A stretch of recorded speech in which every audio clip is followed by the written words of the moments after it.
I was the first Irish guy to play a headline gig or a festival headline performance in Ukraine before U2 and before Riverdance. Because when I was there, everywhere I went, if I said, I'm from Ireland or whatever, immediately they'd say, oh, Riverdance. And when I went there, met a guy called Sergey. And Sergey was kind of in a kind of art, music, improv group, kind of ensemble. And we played several gigs around Odessa. That's where the concerts were. And so basically during the day, I would myself and Sergey would kind of saunter around Odessa and kind of sights and sounds, taking Borscht on the Potemkin steps and stuff like that. And it's quite an amazing place.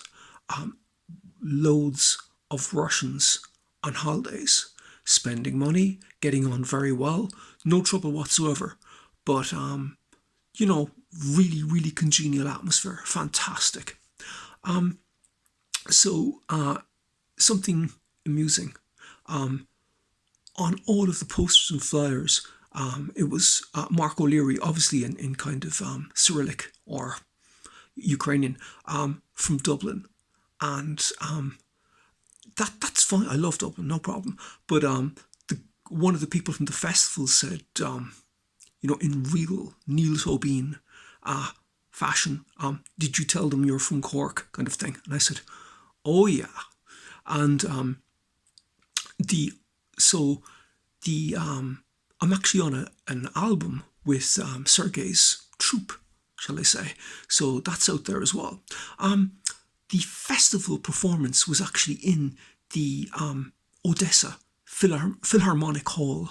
And it was a kind of an international summit, quite a big thing, with a chap called Anatoly Vapirov, who is a saxophonist and originally from Russia, and he plays and is in demand all over the former Soviet sphere. Another chap called Yuri Kuznetsov. Now, Kuznetsov was the most in-demand piano player in the Soviet Union. Kid you not. And the next guy, drummer percussionist, a chap called Vladimir Tarasov. Now, Tarasov was a founding member and consistent member of the Ganelin Group.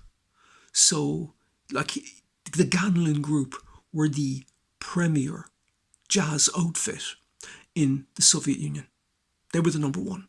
They had the distinction of playing in the Kremlin and also playing for Ronnie in the White House. Some distinction. They were featured on BBC. They were darlings of the British media in the late 70s, early 80s.